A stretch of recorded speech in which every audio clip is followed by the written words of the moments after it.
Come closer. Let's talk if you don't mind. I got a real treat for you today. Don't panic. Ooh. Hagrid, exactly what is that? That, Ron, is a hippogriff.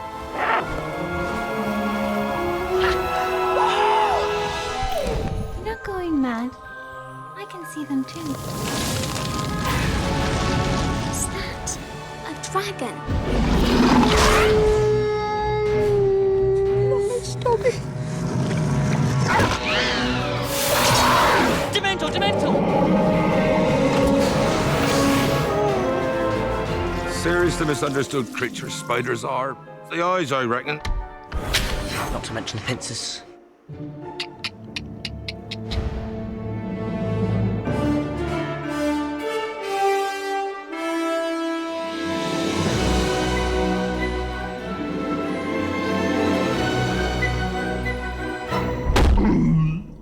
Cool. Our concept of these creatures was to make absolutely certain that they had a lot of character. And we wanted to create creatures that we had never seen before on screen. We never thought of them as creatures. We always thought of them as people. The whole goal was to try to create an organic universe. You're always encountering new creatures. Harry sees one of them, you know, he steps back and it's kind of like, wow, is it going to eat me or what? Because there's something really intimidating but mesmeric about it.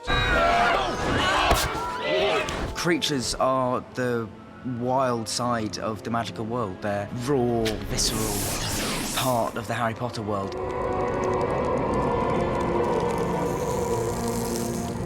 You've got to believe that Harry is going to get eaten, or fried, or drowned.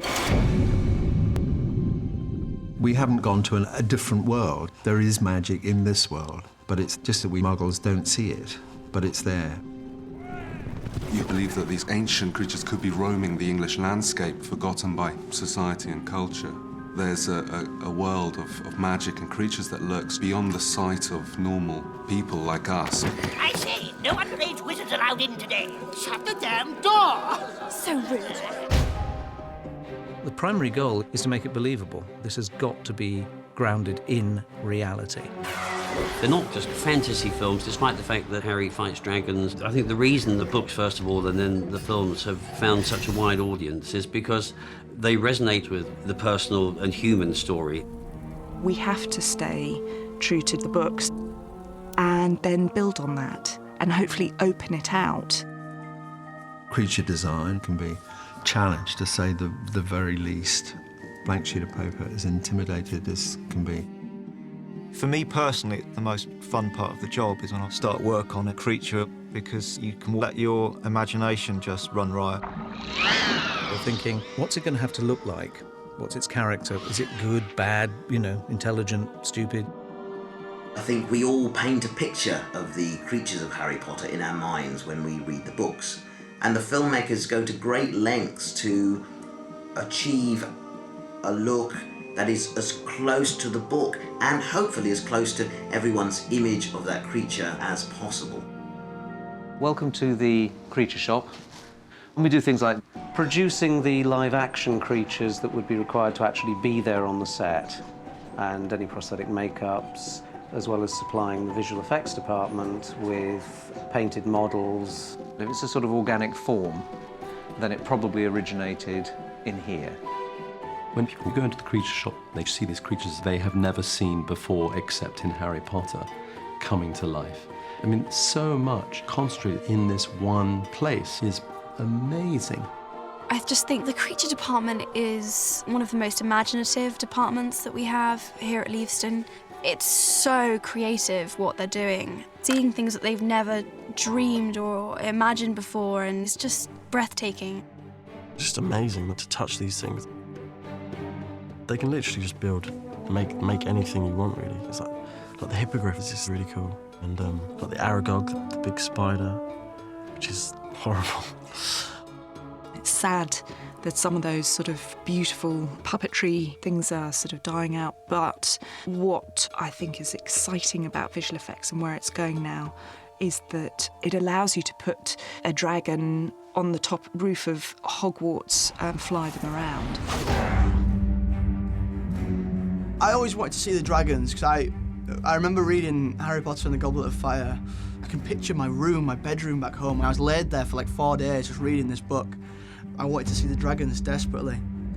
The horn-tailed dragon, Paul Catling is the concept artist, and it became apparent very early on that you could take that sort of horny addition and then extend that into the ridge of his back. And so these spines that come off his face and off his neck and his body were an extension of the horn tail. And I think in inventing that, he had latched onto something which is immediately unique, interesting. Oh my God, look at that creature. The dragon is a great creature to work with because his scale is massive. He's the most aggressive of all the dragons. So really the key to the story was developing this persistence that the dragon had of the chase. It was absolutely single-minded in what it wanted to do. He's not an intelligent creature in the sense of he's just going to go and try and kill you. You know, it's a real sort of rip-roaring sort of ride as far as a sequence to work on. The great tail is swishing round now! I think developing that sequence was very exciting for Mike because I don't think he'd done anything really like that before. The dragon chase, I couldn't get right at all, and I wandered all over the map. I was going to have the dragon burn down a forest, and everybody was looking at me saying, and that it was also beginning to cost too much.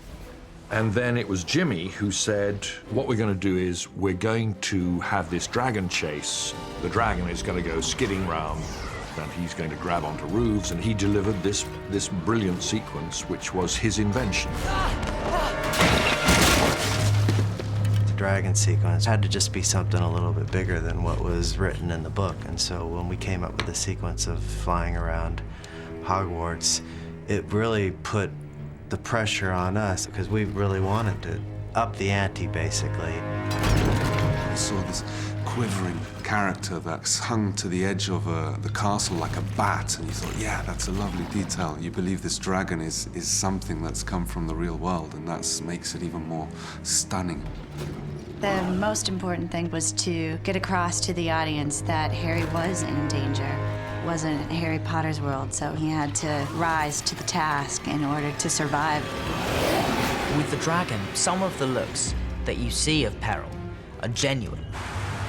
There were times when I was actually quite scared, but we have got a fantastic stunt department on Harry Potter who will not let me die. The big creatures we store in here because there's quite frankly nowhere else to put them. So we have the horntail from Goblet of Fire, and this is a functioning mechanical creature. It has a flamethrower in it that our special effects department constructed, so it can actually breathe fire. With something like the horntail, you read the script and you go, well, it's CG, it has to be. But there's a scene where it's in a cage. There's nothing there that can't be done for real. And so we built a fire-breathing dragon, partly because I've always wanted to build a fire-breathing dragon. Mike loved the dragons. Got some lovely video, and the first time he saw this dragon in the cage, and you could just hear Mike Newell go.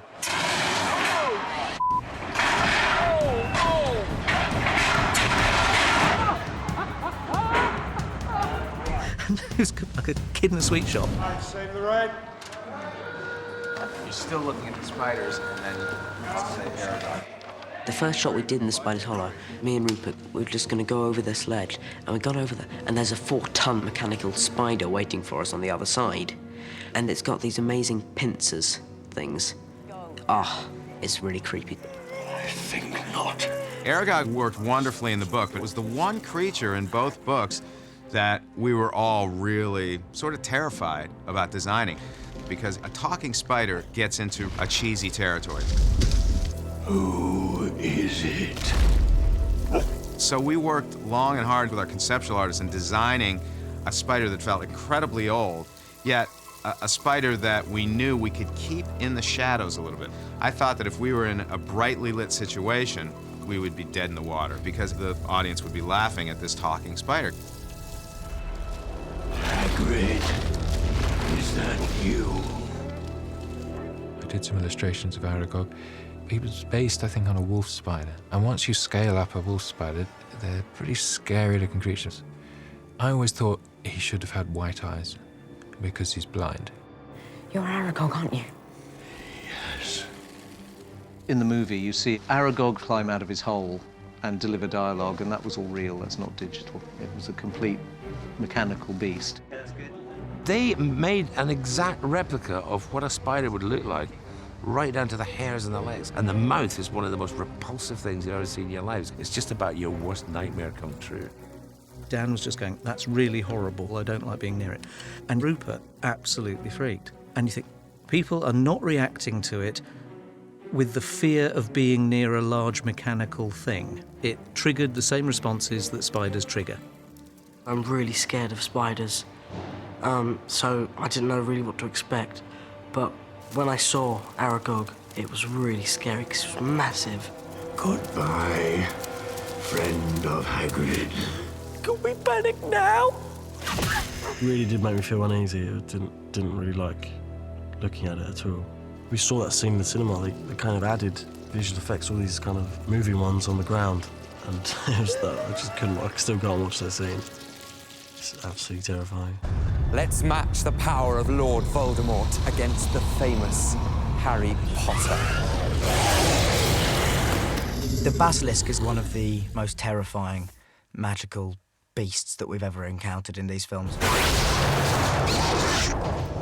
What were you trying to do to make the snake look more magical? We're just elaborating on the textures, and we're just making things a little bit more exaggerated than, say, a normal snake.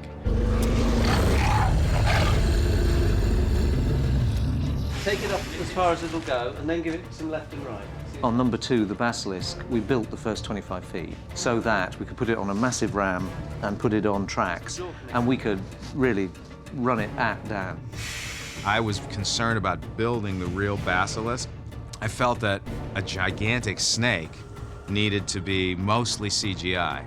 But Nick Dudman was very persuasive that a realistic, giant mechanical version of the basilisk could be very useful, you know, for Dan's performance. So Nick built this horrific, frightening version of the basilisk, and I mean, Dan was able to key off of that creature. And when those young actors have something tangible to interact with, it makes their performance much more realistic. If you've got something with fangs hurtling at you and you know it weighs 3/4 of a ton, you actually do react to it in a much better way. When Dan is fighting on top of the stone head, he was actually fighting a mechanical version of that snake at times. And that was very intimidating because the thing weighs hundreds and hundreds of pounds. But it was awe-inspiring to actually see that basilisk in person. It was pretty amazing.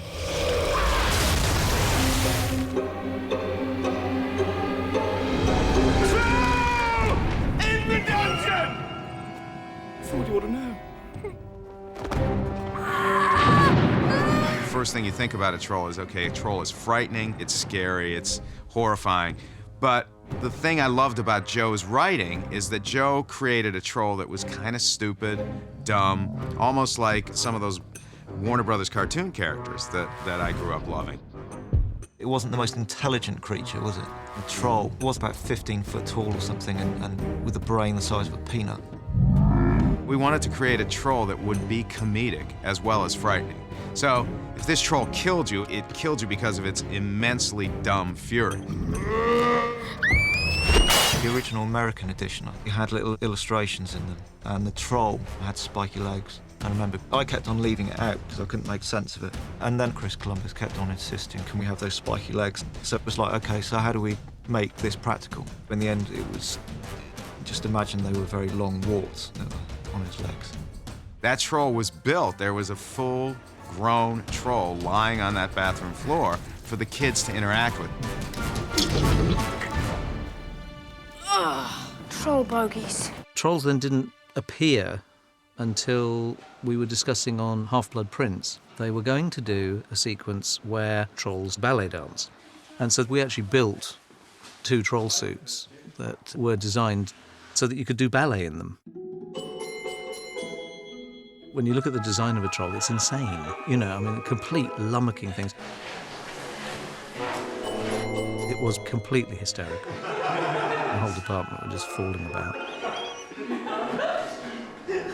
In the end, it didn't happen, because just any scene you put it in, it just destroyed the flow.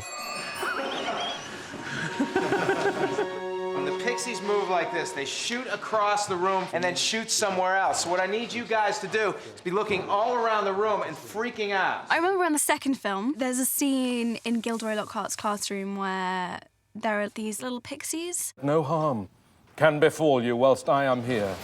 I must ask you not to scream. It might provoke them! The pixies, for me, were a little homage to a film I wrote years ago called Gremlins. So the pixies were flying gremlins, but I wanted them to have a sense of humor like the Tasmanian Devil in the old Warner Brothers cartoons. So for me, the pixies were just the opportunity to recreate some of those characters that were part of my past. I think the description in the book said they were blue, and I think it was just making them creaturey, as opposed to little people. Because it was a creatures class, you wanted to have these mischievous little blue creatures. I think it's probably like getting to meet a very small blue monkey. Cornish pixies fleetingly appear in an explosion of havoc to sort of show up Lockhart's incompetence. I mean, no one in their right mind would even think about opening that cage door, because it's sort of worse than unleashing a hornet's nest. When you see them for the first time unveiled in this cage and you see all these guys with these big eyes and these cute little faces, you don't really expect them to do anything. Cornish pixies? And the moment you open the cage, blah, everything explodes. They attached wire to bits of my hair, and I had to pretend they were like pulling my hair. Lots of excitement and action. Get off me! Stop! Hold still! I was like ducking and diving and like hitting them with books. I just remember having loads of fun with that scene. Chris Columbus had several iconic images that he wanted to put in there. He wanted to see the pixies ripping up the books and bringing the skeleton of the dinosaur crashing to the ground. And I think it kind of represents all the dastardly things that children really want to do if they let loose. They kind of embody that repressed mischief that we all have as children. Immobilized! Grasp your mandrake firmly. You pull it sharply up out of the pot. I know there are much bigger and grander and more magical things, but I love the mandrakes and how they scream. This mixture of plant and animal. It seems conceivable to me. The mandrakes are completely mechanical. And those things, sometimes you can get away with complete puppets because of the texture of their skin. They look like a radish and a turnip, and they're covered with dirt. So in a situation like that, you don't have to resort to CGI because the mandrakes are completely believable. The mandrakes, you know, are plants with personality, and it's a tricky thing. I remember talking to Stuart about it and saying they have to look sort of babyish. So there has to be a quality of nastiness in them. Because if you feel they're cute and then cut them up, it's kind of not very nice. So you look at it, you do not feel sympathetic to these things. They're just horrible. Our mandrakes are still only seedlings. Their cries won't kill you yet, but they could knock you out for several hours, which is why I've given each of you a pair of earmuffs for auditory protection. I remember they asked me to faint, and I've never ever seen anyone faint before, so I had no idea, really. So I just copy what I've seen on TV, and, you know, the really comedic, like, oh, dear me, that kind of faint. And I did it, and Chris Columbus seemed to quite like it, so we kept it with the eyes rolling back. But it was funny. And the mandrakes, they were amazing. The animatronics used in those were pretty special.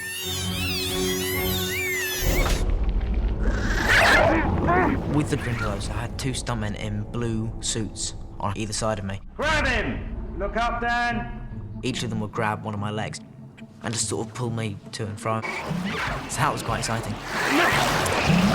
They were described to us as the Cornish pixies of the underwater, so the sense of mischief and desire to sort of create havoc was central to their reason. They are half octopus, half human, very interesting little creatures. Because something that I think all of us are afraid of is putting our feet in the seaweed. Putting these creatures, Grindylows, in there is sort of playing off people's fears of the darkness under the water. Because, you know, you think, oh my God, what's in there?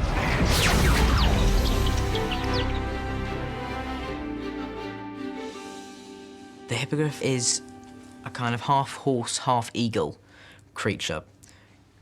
Hagrid is obsessed with having pretty much lethal creatures as pets.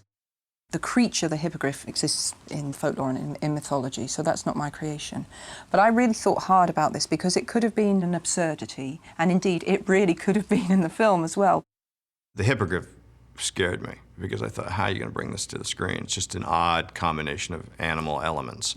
And Alfonso and I wanted any kind of scene to be character-defining in some way. These different creatures, they are just extensions of the characters. The hippogriff, in a way, was one extension of Harry's coming of age, which he discovers his inner power and his freedom. What J.K. Rowling did so beautifully is that she just explored the archetypes of what it is to grow up. You go back, you stop, but it's the kind of stop that thing, you know, when it's like, I stop, any moment is coming, any moment is coming. Keep still. You have to earn the right to fly on him. So it's all about teaching respect and learning respect for Harry. It's that excitement of being able to slightly tame a wild creature that you wouldn't normally be able to even touch. That's like being out in Africa and the lion lies down and lets you pet it. I think he let you ride him now. What? Come on. Hey! I always remember thinking, it's kind of like a parrot taking the guide wheels off the kid's bicycle for the first time. You say, you'll be fine, you won't fall off. You think, please God, don't let them fall over and break a limb. The Fly with Buckbeak is about the empowerment of Harry. It's a 13-year-old kid who starts realizing that there's an inner power that he has to learn how to control. He needs to learn how to surrender in order to fly. He's up in the air, and he just sort of extends his arms, and he's no longer earthbound, and he's no longer burdened by all the problems that he has when he's on the ground. If he could only fly forever, he'd be all right.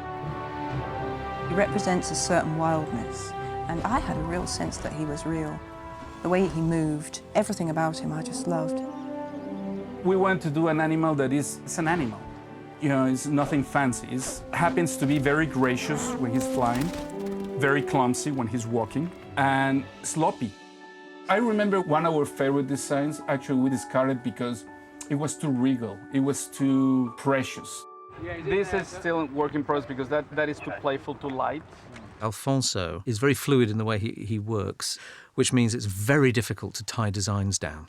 The detail, you know, which feathers were what colour, which feathers would be slightly longer, went on month after month after month, with me going, we have to build this.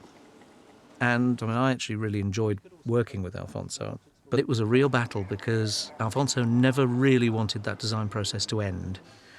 It was a really wonderful exercise to go through, but there were days when it was the closest I've ever come to thinking, you know, the reason this hippogriff isn't going to be ready is because I'm going to have inserted it into somebody. But I'm delighted with the result. It could move, it just looked alive. You've just never seen anything like it. There was a kid actually visited the set one day, and the head suddenly went down like that. And the kid absolutely, I thought they were going to die with excitement. It was pretty ambitious. We would build an animatronic Buckbeak, and not only build him, but we took him to Glencoe in Scotland, stuck him on a mountainside in blizzard conditions, and expected all the animatronics to work.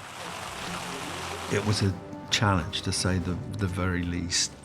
But even though he was a physical animatronic creature, he was enhanced and replaced with a digital creature. With the half-bird, half-horse creature, we were looking at golden eagles, basically, and the way it moved, the physiology, capturing the way that the wings move and the chest moves. A very proud, majestic creature that had this sort of dangerous side to it. We wanted to make something that would be realistic.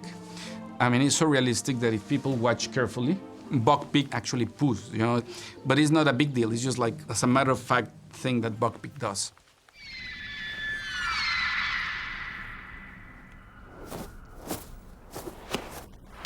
Fawkes is a very noble creature, and what we tried to achieve with him is really making a physical embodiment of that sort of Dumbledore noblesse.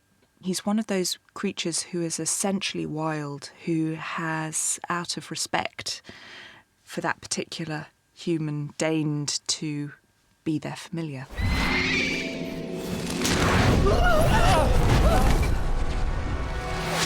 Fawkes is a sort of very inscrutable bird, and like Dumbledore, just full of surprise. It's like suddenly catches fire. He does indeed burst into flames, and he ends up as a pile of ash on the tray beneath his perch. And then this tiny little creature is reborn out of the pile of ashes. And I think the wit and the charm of this creature actually is in the rebirth, is in this funny little chick that kind of pops his head up through the ashes. Harry needed to experience these creatures as if he's seeing something unique and totally out of his world for the first time. When the reborn Fawkes comes out of the ashes, there's a wonderful expression on Dan's face when he's looking at this thing. Oh, fascinating creatures, Phoenixes. And I really think Dan's performance captured that sense of wonder in seeing something that he's never seen before. There's this magical thing that happens with kids who are that young. They really were able to tap into that wonder. Fawkes the Phoenix was a lovely thing to do because it was a complete creature. We had to build him on the stand, and he had to be able to move about and shuffle on the stand and all of this and react to stuff. You couldn't get a matchstick inside because of all the electronics, but he could stretch open his wings and move his head, he could blink, his beak could move, sort of everything. For Fawkes, it was finding a puppeteer who could actually convey the warmth and the movements of the bird, and then getting the CGI version of that bird to match that. I remember one of the funniest moments was working with Richard Harris, who was a little older in the second movie, and it was the first day of shooting in his office with Fawkes. Richard Harris comes over to us and he says, "It's absolutely amazing how they train these things, isn't it?" Chris and I stood there for a minute and thought, I said, no, it's a puppet. And he went, "Bleep off." He believed that Fawkes was real. And I thought, well, we've done a good job. If our actor who's standing 2 inches away from this thing believes that it's real. Cut. And movie camera. Pretty good, huh?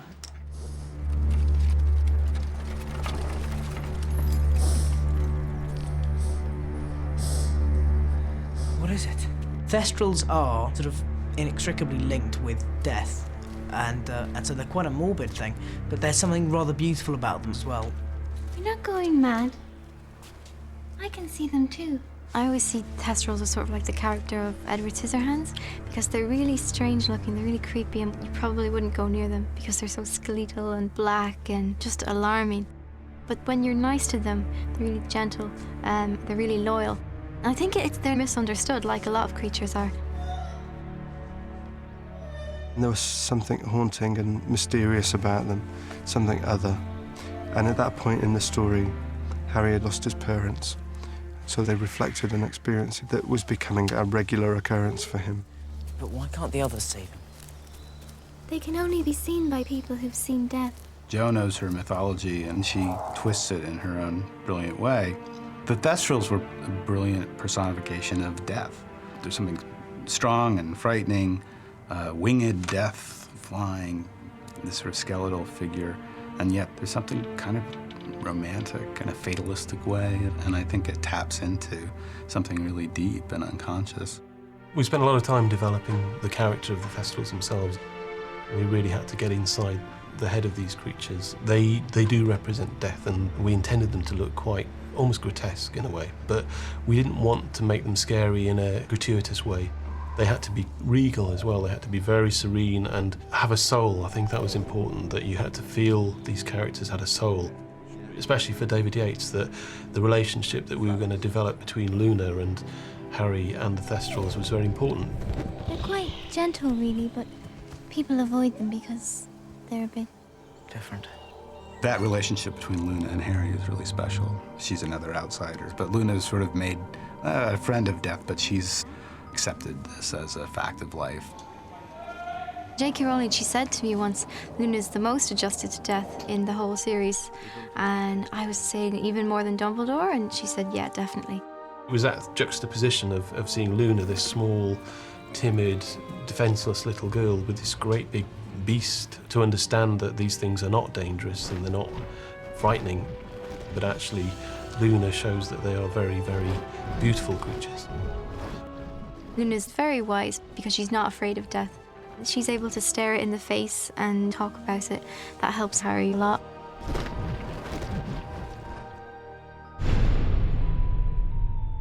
Jo is really interested in exploring the role of the outsider and giving them a place and giving them a voice.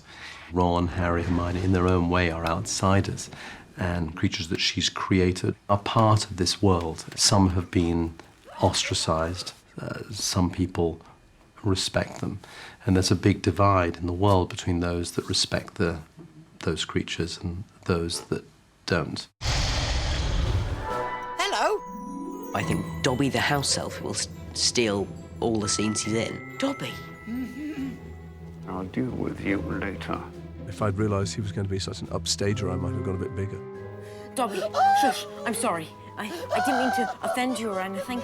I saw Dobby as sort of combination between E.T. and Bugs Bunny a little bit. You know, someone who is endearing but also slightly mischievous and annoying. With Dobby, it's this Dickensian kind of humility, depressed little figure. I mean, the big doe eyes and the big pixie ears, pointed ears. And the second one was there was a devious element to him. He was protecting Harry, but he was sort of causing all these problems for Harry in an attempt to save his life. Well, the first time I worked with Dobby, I said, so where's Dobby going to be in the room? Where should I look? And they went, well, wherever you look, that's where we'll put him. Come, Dobby. So we're up on a little platform for me to walk down, and I swung my leg viciously. And as I got down the steps, I went, the cane like that. And so Chris goes, cut! Okay, great. You slip or something? And I went, no, I just kicked Dobby down the stairs. And he went, really? He said, what was the thing with the cane? I said, well, when he tried to get up, I bashed him on the head. He went, cool. But let's be honest, it's no fun sharing the screen with characters that are much loved. Particularly if we're trying to bully them. Oh! Our goal for Dobby was to create a character that the audience would fall in love with. I wanted the audience to actually feel real emotion for Dobby. There's a vulnerability about the character and, if you like, a humility about the character that seems to complement the magical qualities of the character. So it's a magic that's sort of humble. And I think that endears the character in a way. Our actor who came in and did the voice of Dobby, he just nailed it completely. Of course, Dobby is still treated like vermin. His performance was kind of heart-wrenching. So our animators worked on that through that performance and were able to create a Dobby that was very emotional. He's like a child, so what we do then is find those little things, find very naturalistic movements that convey this idea of childhood through the little quivers of the lips and the way that, you know, he might get so caught up that he's almost oblivious to everything else. You know, that's how a child is. It's going to give you a sense of something real that the audience will respond to and end up loving this character. Dobby, get back here. When I got the part, I had no idea the fondness for all the characters, but Dobby in particular sort of elicits a sort of degree of loyalty from fans that I'm now very aware of. And so I feel very honoured to play a part in realising Dobby. You shall not harm Harry Potter.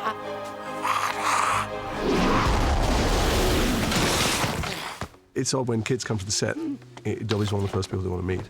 And you don't want to pull the curtain back in Oz too much. So sometimes I say he's in his trailer. All I ever wanted to do to Dobby when I read the book was kick him. I'm sorry, I must have been in Slytherin, but I like Creature. Creature's a bastard, and that's fine. Nasty brat standing there as bold as brass. Creature and Dobby are both elves, but you've got a good version of it and a bad version of it. They've obviously gone to different schools, followed different paths, and ended up in different places, you know.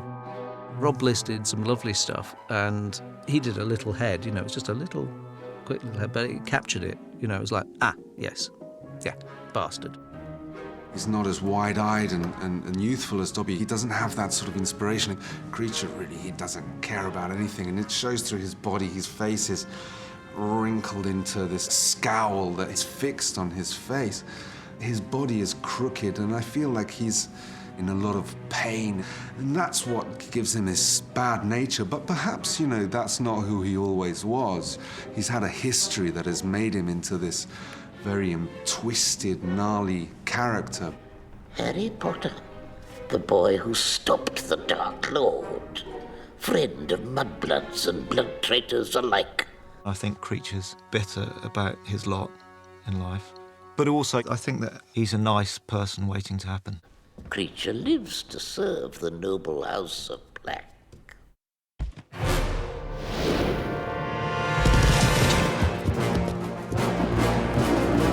In our version of a centaur, we wanted to incorporate more of a mysterious sort of magical horse-like quality in their features.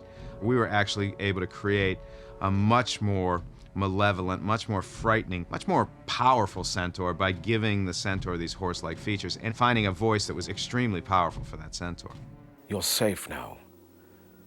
Good luck. The centaurs seem to portray the best and worst aspects of human nature. They sort of show our basic instincts and how they can serve us well, and how those same instincts can go against you. Pride, being protected, being territorial. The centaurs are not free to roam, and they're aggressively protecting what territory they have left. I warn you, under the law, as creatures of near human intelligence, protect! How dare you! And I think what's special about what JK's done is she sort of said, well, you know, it's our nature that has damaged our relationship with these creatures, and we're the poorer for it. Filthy half-breed! Incautious!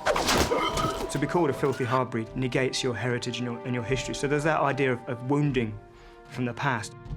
The centaurs in the books are imbued with such wisdom. I don't think I've seen that before. But we kind of struggled with the representations of them on the screen. They are impossible creatures. They have 6 limbs, which makes them impossible to render in our terms, because you step over into this area of non-credible, non-real. But nonetheless, we made a considerable effort to make them seem real. Tell them I mean no harm! I'm sorry, Professor. I must not tell lies.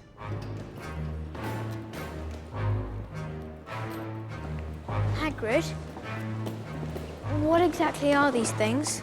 They're goblins, Harry. Clever as they come, goblins, but not the most friendly of beasts. The goblin world doesn't like to really associate with the wizarding world particularly. You know, goblins will take whichever side feels best. They're happy to kind of hold the wizard's money, but I don't think they want to get involved. The goblins have elements of greed. They are fairly vicious at times, sort of menacing kind of quality. Somebody you wouldn't trust. When we did the goblins for the first time, David Heyman from the very beginning, said to me, this is not a fantasy film. These goblins have got to feel totally real. They've got to feel like real people in their own environment. They're very stylized, but they do fit the flavor of the first movie. We had to find little people and apply prosthetics onto them. And that was a very difficult kind of situation, because when we got to the location where we were shooting Gringotts, some of the actors weren't really happy about this really kind of extensive makeup that they had to go through in the morning. Some of them 2.5 hours, 3 hours. So by the time the day was wearing on, some of our goblins were getting a little grumpy. And I remember one guy, I was trying to get a performance out of him, and I said, you need to convey that you hate Harry, that you hate him. And he nodded, and I said, you know what that means. And he goes, yeah, I hate you. And I said, excuse me? He goes, I hate you. And I was at a loss for words. When we came back to it on the last movies, we sat back and thought, okay, it's been nearly 10 years. They've got to be so much better. There are 60 goblins, and I wanted every single one to be different. So 60 were sculpted.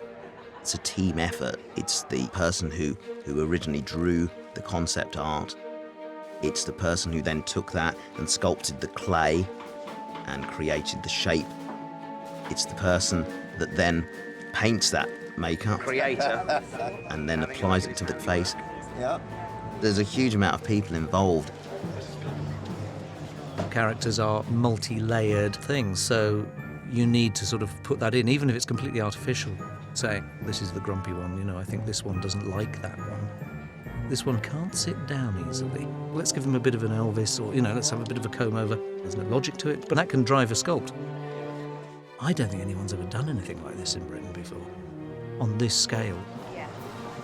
It's just insane. I think this would be lovely. Back.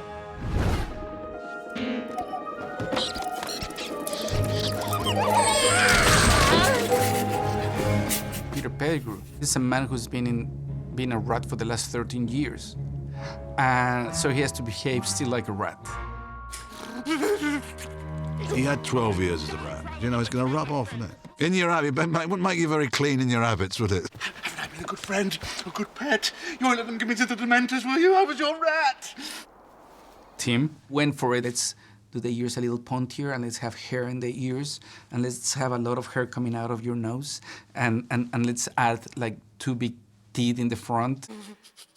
He's always got his hands sort of out like that, and there is a sort of a thing that happens to him. You know, it's like a cringing sort of, and you know, so it's a rat in human form. Wow, I think of him, and he's creepy. Flesh of the servant, willingly sacrificed. Kind of quite protective of Wormtail, although he's a dastardly beast and a malevolent, craven, two-faced swine. I've got an affection for him. Yes, it can't help it. It's got to survive. There's not a career scheme down in the sewer. You can't retrain and become a guinea pig or a fluffy rabbit. And Pettigrew is the ultimate survivor. He'd probably survive a nuclear explosion. I think Lupin is perhaps Joe's greatest creation in some ways as a character. I think he's so heartbreaking in many ways. Your mother was there for me at a time when no one else was. She had a way of seeing the beauty in others, even and perhaps most especially when that person could not see it in themselves. When you think about the werewolf, that is Professor Lupin, is nothing but that dark side that is behind this very sweet character. We always used to say that is your favorite uncle that has like a dark secret. You know, you don't know if he has skeletons in the closet or some weird secret that the family tends to just keep quiet. He's a werewolf! That's why he's been missing classes. It was a way of showing that grown-ups too are flawed, because Lupin is flawed.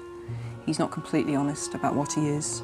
He's vulnerable, he's afflicted by his past, he's very vulnerable to public opinion, and he tries to compensate for that.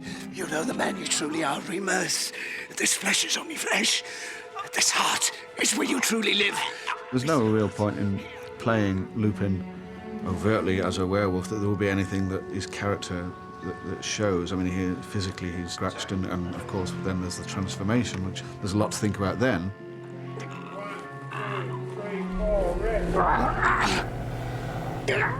Having all this reference of great werewolves in many, many, many films, we wanted to challenge the concept. We had an American guy called Wayne Barlow came on. Wayne did a drawing that was of a werewolf that was looking a bit more pathetic and a bit more kind of sad and a bit kind of messed up and hairless as well. And that kind of had a spirit that Alfonso liked.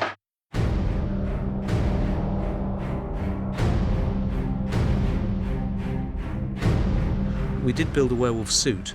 That was, I think, the worst nightmare I've ever had. The design was very, very skeletal. And I kept saying, well, yeah, but to put somebody in it, you know, we can't cut bits off actors. They don't like that. So, you know, we're going to have to make some concessions. At one point I was going to hang from chains, and these animatronic legs they built were going to stretch and come out of my knees, so I had to be hung from chains. And that turned out not to be practical, much to my relief, because it looked really very uncomfortable to do that. We had a kickboxer and a dancer, and they were both very, very slim. So we made some lovely stilts, and the guys could actually run about on these stilts. But when we put them in the real suit, it was so tight that it actually did restrict their movement slightly. And when you're balancing 3 feet off the ground, gives you that sort of thing. And house. The restrictions of the costume meant he couldn't be quite as athletic. Alfonso wanted something athletic. He wanted this thing coming in fast and, you know, pouncing and fighting with the dog especially. And eventually we just found it through this process of back and forth and working with Alfonso.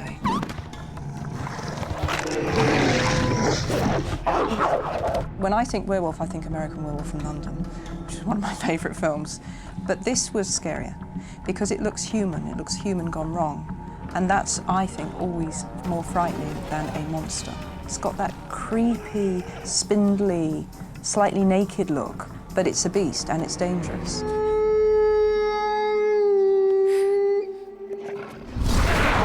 I think the fundamental differences between Lupin and Greyback is that Lupin doesn't want to be a werewolf, and Greyback's just can't wait for the next full moon so he can bite some faces off.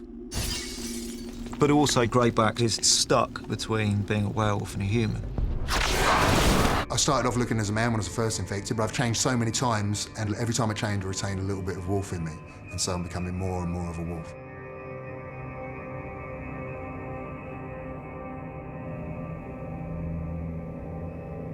If you saw this guy at a distance, you'd just think, it's a big guy and he looks rather threatening.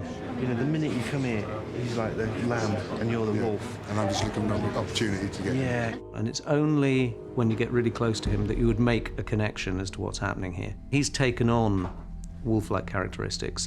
The character of Greyback, when you read the book, he's a child killer. He's a very, very nasty predator. I think he's probably the most evil man because he is a man and he doesn't necessarily have to be as horrible as he is. But what I found in him was there's a sense of isolation, that if the world treated him like he was one of them, he might accept that because he's an outcast, then he feels rejected and he's going to make everyone pay.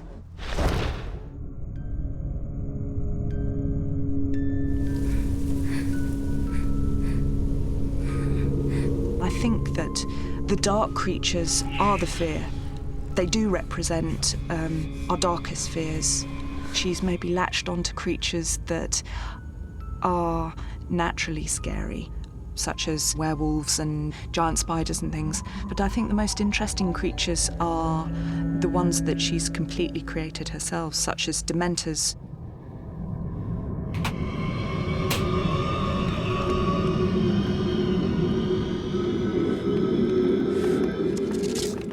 The Dementors are these creatures which drain every person in their vicinity of every joyous feeling and leaves them with nothing.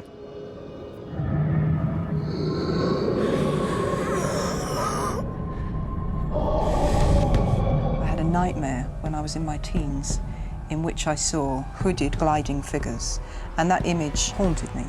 And the Dementors for me were about depression.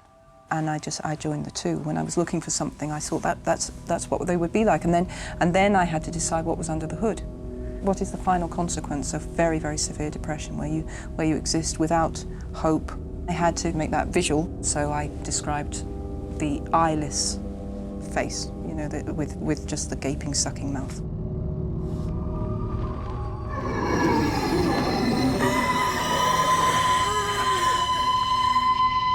For me, it was more a process of understanding what these creatures are.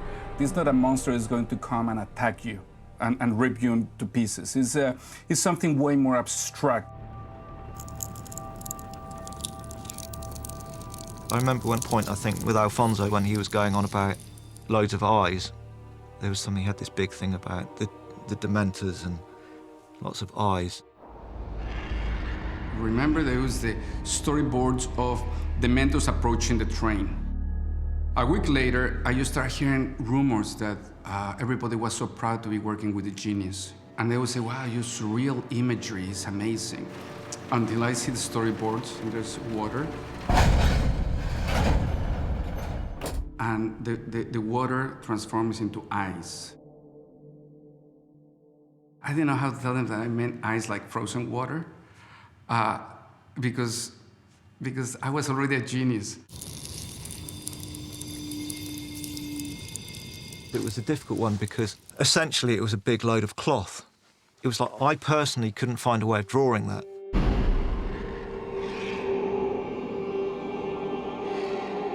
We used as reference people who'd been embalmed and the cloth was wrapped around them coming away.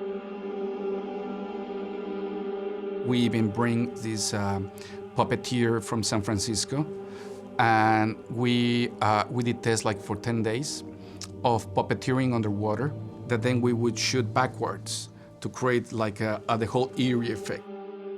The first time you see one, the third film, and you see the cloth hand come around in the train, is very effective. You were scared for everybody sitting on the train. Alfonso was quite keen that they were spectral and almost at a distance all the time, so they didn't have to touch you. They would hover close to you and the world around you would freeze, but they'd actually be able to just do all of their necessary damage and just purely through the soul suck. Alfonso wanted to scare kids. He wanted those Dementors to be terrifying.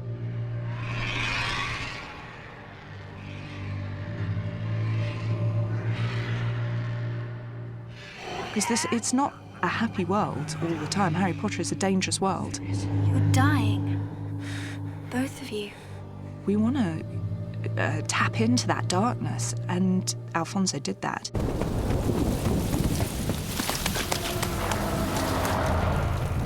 The Dementors scene was the moment where I first sort of went, this film is going to be really, really scary. When David talked me through the ideas for the scene, I thought, wow, this is really, really brilliant. In the book, it's in an alley, and it was David Yates' idea to set it in this underpass. So that was brilliant, you know, this confined, scary, and yet very real place. An underpass is kind of cold and creepy. This is where bad things happen. It felt like a natural fit to introduce the Dementors into that arena. To juxtapose that with these terrifying creatures made them all the more frightening somehow. Rather than just making it about a soul suck, we wanted to give them more physicality. So there's a moment where they pick him up and slam him against the wall. There's always something sensorial about that and about the dampness of them and the way a bony finger can press against Harry's neck and the marks that it can leave and the smell that they have when they get particularly close. When talking to Dan about those things, what does it feel like when that breath starts to brush against your nostril just before they start to try and suck out your soul? There's a moment when the scene sort of holds and both of them are trapped. You know, Dudley's lying down and Harry's up against the wall and you think it's over and David just sort of lingers on that horrific moment, letting you savor it. Expecto Patronum! Lumos.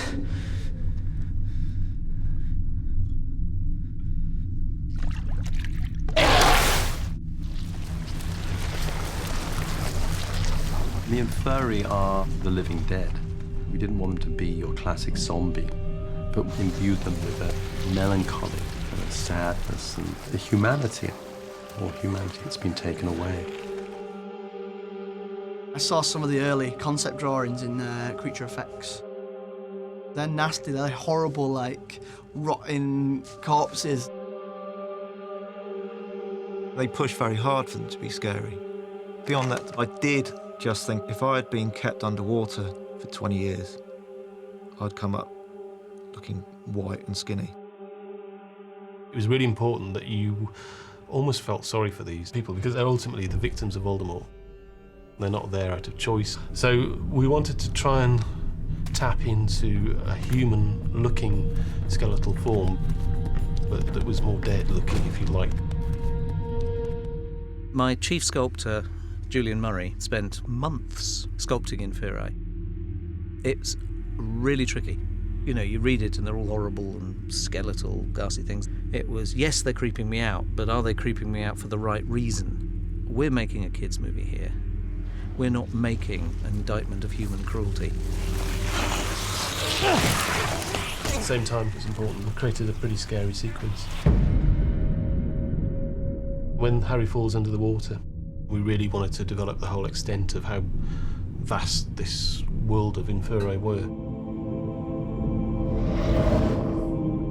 We did movement tests with people. They were a combination, I think, of dancers and movement artists that we literally said, OK, move in an interesting way.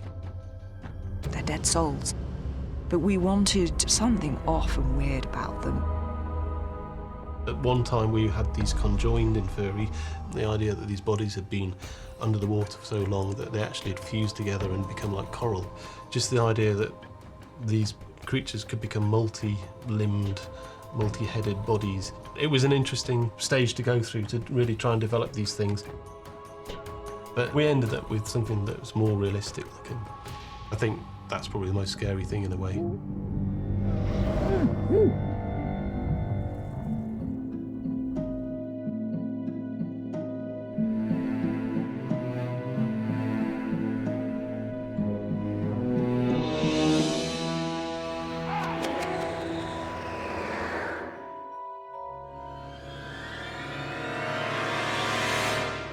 There's a line in a poem somewhere. It's about the First World War. It's Wilfred Owen, I think, where he talks about a person who has breathed in some horrible poison gas, and it says that he had the face of a devil sick with sin. And I always thought that Voldemort ought to look like a devil sick with sin, that what he's given himself over to world domination, and he was prepared simply to sacrifice any humanity in himself. He had to have been human, but now have regularly pushed aside his humanity.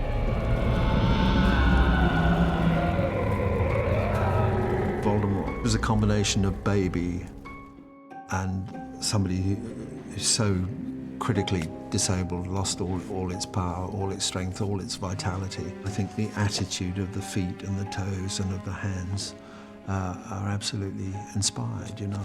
It's that thing that the best artists have that immediately hits a chord, and I think those shriveled, curled feet do exactly that. When we first sort of get introduced to Voldemort in the fourth film, when he's coming back, when he's being reborn, he's very much a creature, you know, he's not whole human.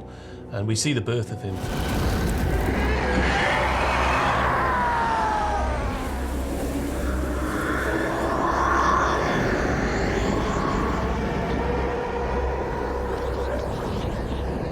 He's not human anymore because he's split his soul so many times. He's become this sort of aberration of humanity.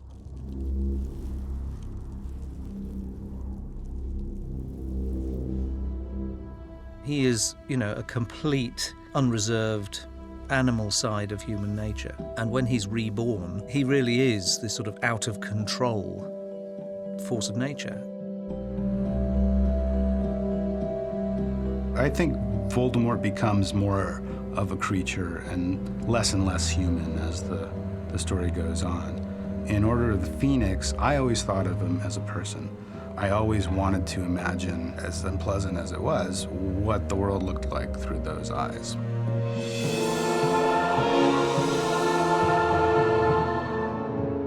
Somebody who genuinely believes that love is a joke, that anybody who trusts anybody else is a fool. I think it makes it harder to dismiss him, because I think there's a little tiny bit of Voldemort in all of this. Do it!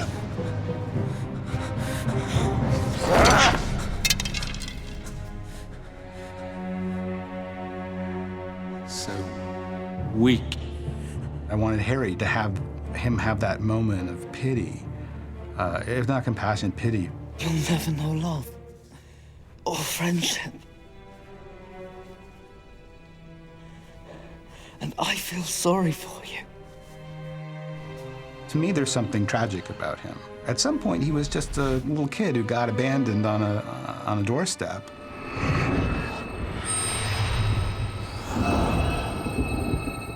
I can make bad things happen to people who are mean to me. I can make them hurt. If I want.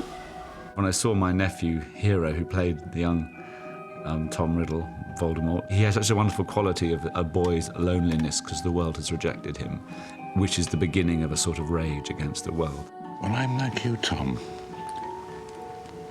I'm different. Prove it. He's a lost soul, he's mad, he's lost, he's totally screwed up. And the only thing that fires him is more power, more ability to destroy people. You're a fool, Harry Potter. And you will lose everything. The creatures in Harry's world all present challenges. They're nearly always something that's there to be overcome. They're way stations in Harry's journey.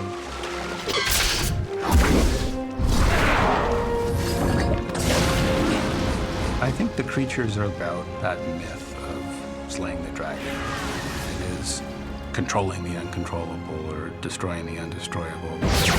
So the creatures are obstacles that Harry needs to overcome to prove himself.